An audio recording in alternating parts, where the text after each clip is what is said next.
Sirat Parashat Naso en 5 minutes. Dans la Parashat Naso, on parle des sacrifices des Nessim, les princes de tribu, les chefs de chaque tribu. Au moment de l'inauguration du Mishkan, ils ont apporté chacun une offrande. Et chacun, c'était exactement la même offrande. Et pourtant, la Torah, elle répète 12 fois exactement la même offrande dans chacun de ces détails, même si c'est exactement la même.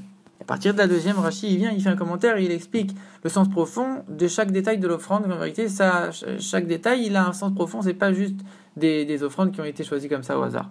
Rashi explique en vérité, c'est la tribu d'Issachar qui a donné un conseil à tout le monde pour choisir cette offrande-là. On a plusieurs questions. C'est pourquoi Rashi choisit d'expliquer selon Rabbi Moshe Darshan et pas selon le Midrash, alors que Rashi il explique toujours selon le Midrash. Et ici, on voit que le Midrash il colle encore plus avec le sens simple. Comment c'est possible? Rashi va même faire des explications qui sont un peu des fois attirées par les cheveux, comme des valeurs numériques très bizarres, etc. Alors qu'il y a des choses qui collent beaucoup plus avec le sens simple dans le Midrash. En vérité, quand on lit, si Rashi il est venu expliquer qu'à partir de la deuxième offrande, c'est qu'à partir de la première, on n'avait pas encore la question.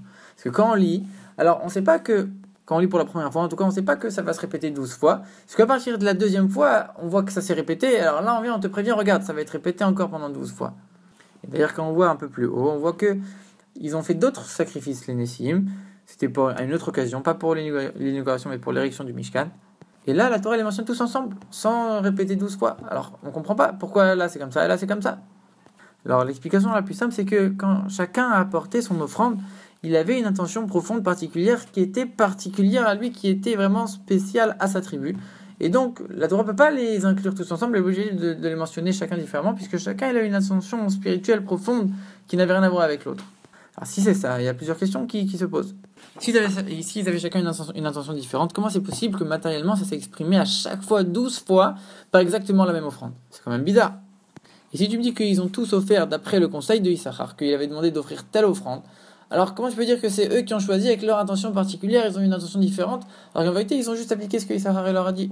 En vérité il y a deux avis. Il y a un avis qui dit qu'ils ont tous eu la même intention générale, et un autre avis qui dit que chacun a une intention particulière à lui, vraiment spéciale.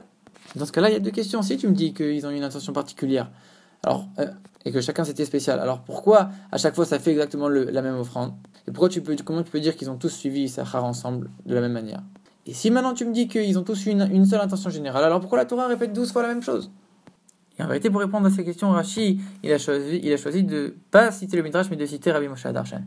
Le Rabbi explique chaque détail de l'offrande pour expliquer la différence. D'abord, le plateau en argent. Le plateau en hébreu, ça vient de la même racine que l'essentiel du monde, comme on dit, c'est Adam Arishon. Alors cette assiette, ça représente Adam Arishon. Ça, c'est ce que dit le Midrash. Rashi, il dit la valeur numérique du mot assiette en hébreu, c'est 930 comme les années de la vie d'Adam Arishon. Si tu me dis c'est Adam Arishon, c'est une seule entité qui ne se divise pas. Si tu me dis c'est les années de la vie d'Adam Arishon, alors chaque année elle est différente et chaque année elle se divise malgré tout. C'est les années de Adam Arishon. C'est-à-dire qu'en vérité, il y a une unité, mais il y a aussi une pluralité, il y a aussi une diversité. De la même manière, quand tu me dis le poids de l'assiette, c'était 130. 130, c'est les années, c'est l'année de la vie d'Adam Arishon, à partir de laquelle il a commencé à vouloir peupler le monde. Et comme on voit que chacun, il a complètement un visage différent, et pourtant chacun, il descend de Adam Arishon. À la fois, il y a une unité, une source commune, et pourtant, il y a quand même une diversité. Pareil après pour le bol en argent, que ça représente les années de la vie de Noir. Encore une fois, on parle d'années. Et quand on dit que son poids, c'était 70 shekels, que ça représente les 70 nations, encore une fois, ici, c'est une idée de pluralité. Après, on dit qu'il y avait une cuillère en or de 10 poids d'argent, de 10 poids d'or, remplis d'encens. Donc à la fois il y avait une seule cuillère. Donc cette cuillère, le Midrash dit que ça représente la Torah. Donc à la fois la Torah elle est unique, elle est indivisible, et pourtant elle fait 10 poids d'argent. C'est-à-dire que ça représente les 10 commandements de la Torah. Elle est remplie d'encens, ça représente les mitzvot, que chaque mitzvah elle est différente l'une de l'autre. Ensuite il y a le taureau, le bélier et le mouton qui représentent Abraham, Yitzhak et Yaakov, que même si on descend tous d'eux, on est chacun différent. Ensuite le bouc qui vient pardonner la vente de Yosef, mais que chaque tribu elle a une relation différente avec la vente de Yosef.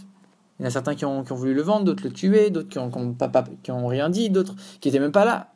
Et ainsi de suite pour tout le reste. En vérité, le Rabbi explique que chaque détail de l'offrande, il y avait un concept à la fois d'unité, à la fois de diversité. Et c'est pour ça que Rashi a choisi l'explication de Rabbi Moshe Darshan et pas du Midrash, parce qu'il n'y avait que cette explication qui allait vraiment avec cette idée d'unir unité et diversité.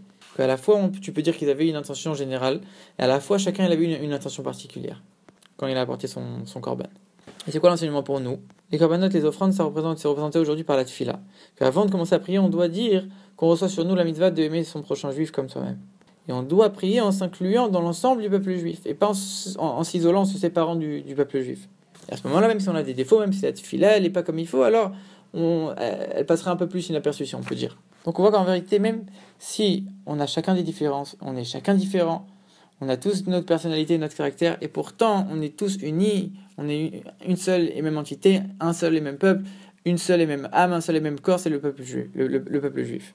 Et ça, c'est la suite de cette paracha, c'est la paracha d'après, l'autre Tanerot, qu'il y avait sur la menorah 7 bougies, ça représente 7 caractères de juifs différents. Et pourtant, elles s'unissaient tous ensemble avec une seule et même lumière qui allait pour éclairer le monde vers l'extérieur. Donc ça, c'est le rôle du peuple juif, d'allier la pluralité et l'unité pour illuminer le monde.